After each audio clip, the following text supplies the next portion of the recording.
Today we're going to crack open the case on Yugoslavia, or should I say, Yugoslavia. I'm gonna kill myself.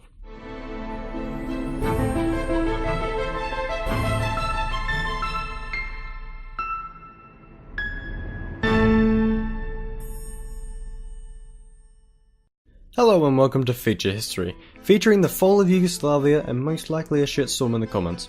Now this video, or videos, are going to be quite long and complicated, so I'm not going to pad this intro out too long, like I'm doing right now. I should really stop. The series of wars that saw the end of Yugoslavia brought a close on an era and opened a new one alongside the dawn of a new millennia. This new era began in an orgy of violence, war crimes and geopolitics. Great stuff. But first I should bring us back to the old era, and the older era, maybe even the older era. Get something to eat, this will be a long one.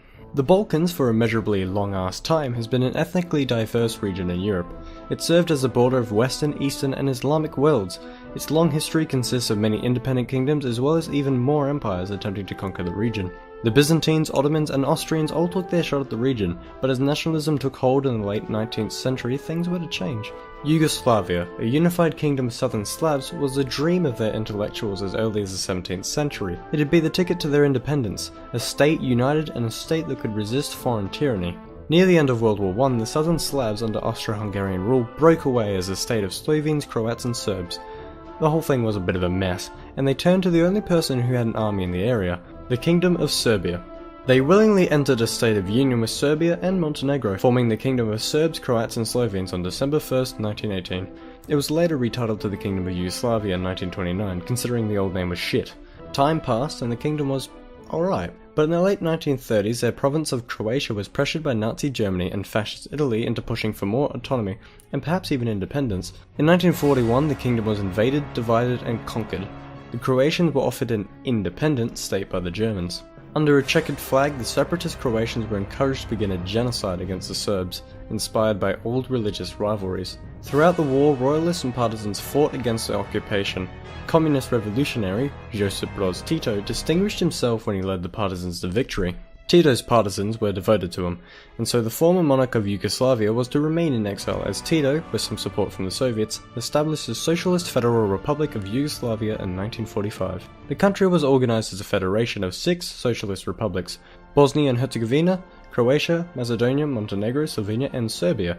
In addition, Serbia held the 2 autonomous states of Kosovo and Vojvodina, and hosted the country's capital of Belgrade. Under Tito, the country was a dictatorship, a one-party state with a president for life. It operated on propaganda and doing whatever was necessary to maintain brotherhood and unity. Due to disagreements with Stalin and risking a near war with the Soviets, Yugoslavia became a strange blend of East and West in a time where that wasn't a good idea. It was a great idea though, as foreign aid came in from both sides and the country began to liberalize and form a unique brand of socialism known as Titoism. Tito would evoke his former life as a poor farmer and his reputation as a war hero to remain relatable and beloved with the people he reigned over. He was quick to crack down on nationalistic sentiment and so held the country together firmly, but all knew it couldn't last. Tito died on May 4th, 1980, aged 87. The old man had left the people, and so what was after Tito? Well, Tito. The presidency was decentralized and became collective, made up of representatives and a mostly symbolic president of the presidency. It tried to pretend for almost a decade that Tito was living on. Only when the Cold War ended, the foreign aid ceased and the economy came tumbling down did the people realize Tito was gone. The problems caused people to search for someone to blame. In Kosovo, the blame was put on the Albanians living in the area. Kosovar Serbs claimed Kosovar Albanians were pushing them out of the country and began a counter-movement against this. President of Serbia, Ivan Stambolic, decided he would send his right-hand man Slobodan Milosevic to quell the unrest in 87. When he arrived, however, he spoke only what the Kosovar Serbs wanted to hear. He created himself a devoted following. In what would be called the anti-bureaucratic revolution, he used his supporters to force governments in Vojvodina, Montenegro and Kosovo to be replaced with his allies. Eventually, Stambolic was forced to resign in favour of Milosevic in 89. With he and his allies in control of many areas in Yugoslavia, his representative in the presidency, Borisav Jovic, led a voting bloc. The power was used to erode the autonomy of Kosovo and Vojvodina. The Albanian miners of Kosovo collaborated in a strike against this in 89. Milosevic had federal police troops moved in. With this, he could crack down on the Albanians. This kind of action did not sit well with the republics of Croatia and Slovenia. Slovenia's media ran with stories of Milosevic the fascist. Milosevic deemed that this was only spreading unfounded fear of Serbia and attempted to see authorities restrict Slovenia's press, only driving further sentiment that Slovenia must escape Serbia's influence. Milosevic attempted to use his Kosovar Serbs to depose Slovenia's dissident president Milan Kucan. Croatia backed up Slovenia, refusing passage to the protesters.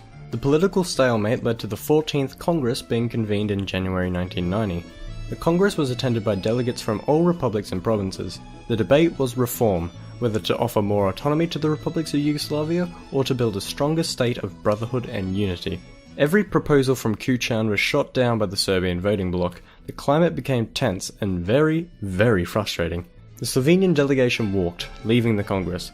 When Milosevic attempted to continue without them, Croatia, Macedonia and Bosnia and Herzegovina walked too. There was no unity to be found. When each republic held their first ever free election, nationalist parties began to defeat the former communist ones in Macedonia, Slovenia, Bosnia and Herzegovina and Croatia. In Croatia, the controversial Franjo Tudjman had come to power under the promise to protect them from Milosevic. His nationalistic sentiment and his readiness to embrace the old checkered flag brought back painful memories of the genocides that had scarred many Serbian families. The Croatian Serbs refused to let this happen again and rose up in Knin in August, securing small arms and barricading roads. They demanded that if Croatia chose to secede, that the Serbian majority areas, or as they would later proclaim themselves, the Republic of Serbian Krajina, would not.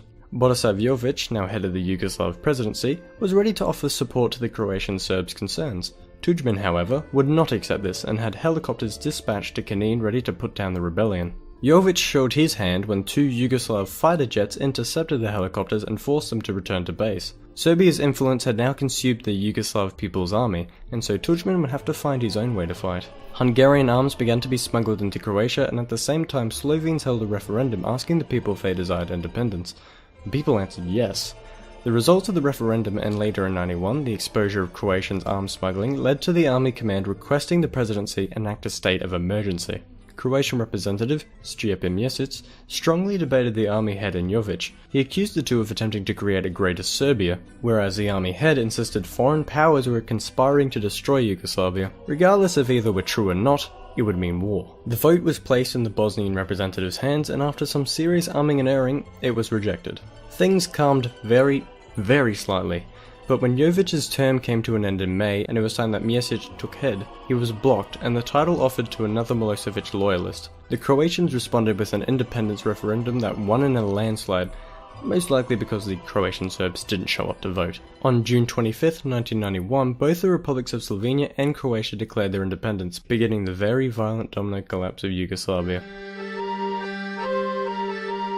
The fighting in Croatia had been on for some time, but now with official declarations the YPA saw fit to involve themselves. They moved an army to Slovenia's border, which immediately prompted reactions from the Slovenes. The meant-to-be, but they totally didn't, decommissioned territorial defences prepared resistance on border checkpoints and important roads, repelling the relatively small initial Yugoslav force.